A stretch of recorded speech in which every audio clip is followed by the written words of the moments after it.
Dominic Lorenzo here. Electricity consumption has reached its peak. With the human population only expanding, the demand is increasing. New discoveries and technology has led to better quality of life, but also created the issue of light pollution. Now back to Ethan. Thank you, Dominic. This is Ethan Everhart reporting. Light pollution is a major issue, but is not as widely discussed as other topics. This is why we are researching and informing the public on the effects of light pollution to our society. Now we go to local student Hannah Bush. Thanks, Ethan. Today we will be taking an up-close and personal interview with Lori Bush, a CNA at Northwestern Hospital. We chose to interview Lori Bush because for most of her day she is surrounded by artificial lights due to the fact that she works at a hospital. Since Lori Bush works night shifts at the hospital, we will be hearing about how working at night and how the exposure to just artificial light affects people mentally and physically, and overall how it affects her day-to-day lifestyle. All right, my name is Lori Bush, and I'm a CNA, and I work over at Northwestern Hospital. I usually do that from 7 o'clock in the morning till 3 days a week. And I also work at Lake Barrington Woods 3 to 4 days a week. According to Abigail H., it's beneficial to stay up late and to work late because there are less distractions at nighttime. So the days that I work at night and get home at like 7 o'clock in the morning or 5 o'clock in the morning, it's very hard to be able to go to sleep. Hannah Bush here. Right now we are taking a little break from our interview, but soon enough we will be back in and recording with Lori Bush and talking about the physical effects of working at nighttime. Michael Price says that warped perspective can interfere with one's ability to make sound judgment, and this comes from a lack of sleep and working at nighttime. I have to be on top of my game 24/7 because I have so many lives that I have to take care of, and their lives are in my hands.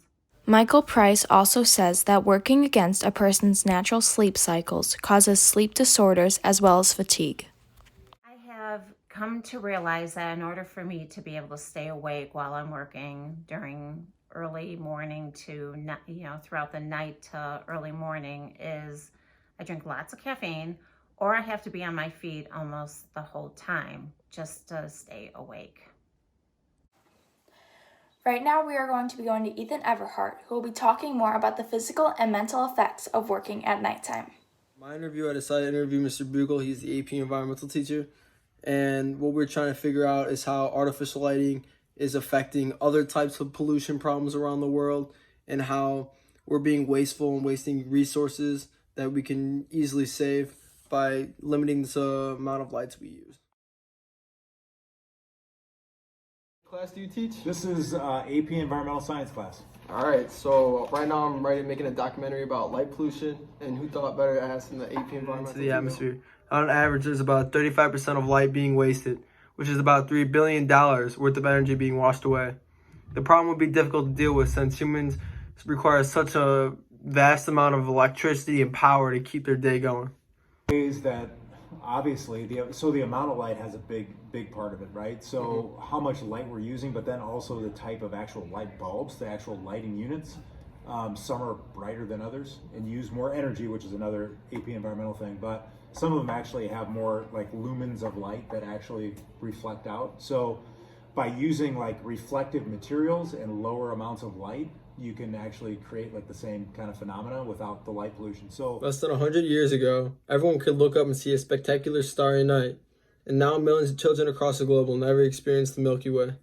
The sad part is that humans are only increasing the usage of artificial light. some of the cause has to do with just our modern society and the fact that like 100 years ago, people weren't 3-shift workers. Like, a third shift job is at night, right? Or second shifts start like 5 o'clock and they go until later. So having our economy and our society run 24/7, you need the lights on to do that. So it drains energy, but it also pollutes light. So finding more efficient ways to do that and more efficient ways to work and provide an economy. I think you can't see stars, sometimes you can't even see the moon because it's so bright. And it's The U.S. Department of Energy concluded that about 15 million tons of CO2 is emitted each year in order to power residential outdoor lighting in the U.S. There has to be 6 million trees planted to offset the CO2 emitted into the atmosphere? We have carbon emissions problems, greenhouse gases. We have methane pollution. We have pollution, clean water pollution. There's rollbacks to Clean Water Act, to Clean Air Act in the last administration. So there's a lot of pollution. Directly affects the environment with the killing of 300 million to 1 billion birds per year. It wastes billions of dollars in energy consumption, and most importantly, it keeps humans from sleeping well at night. For our field research, we decided that Dominic would get a good night's sleep with no use of artificial light or phone usage past 10 o'clock, and then the next morning he would let us know how he felt and how he reacted without the artificial light. The next part of the experiment would be Ethan. He would turn his lights off at 10 o'clock but keep his phone on throughout the night, and then the next morning we would see how he felt and if he was agitated. The next part of the experiment would be Hannah. She would keep all her lights on throughout the night and her phone on throughout the night, and then the next morning she would let us know how she felt and if she was irritated at all by the artificial light. Hey guys, this is Hannah Bush checking in. So right now it is currently about 1:30 a.m. I finished my homework around 1. I've been trying to go to bed, but these lights actually really bother my eyes a lot more than I thought they would. So it's a little bit harder to go to bed than I thought it was going to be, and the fact that my phone keeps going off throughout the night and lighting up my entire room, even though it's already lit, you know. I'm really tired right now, and I really wish I could just go to bed, but I don't think that's going to be happening anytime soon, so I'll update you guys in the morning. So I just woke up, getting ready for the day and all that, and I still feel a little bit tired, but I feel really energetic for being 6:45 in the morning. So let's get this school day started with. Hello guys, Hannah Bush here. So right now I am getting ready for school. I am extremely tired right now. I'm gonna need to drink a lot of coffee this morning, I can already tell.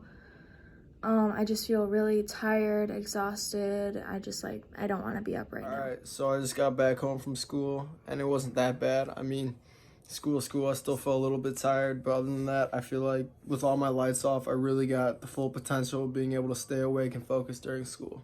Hey guys, so I just got home from school.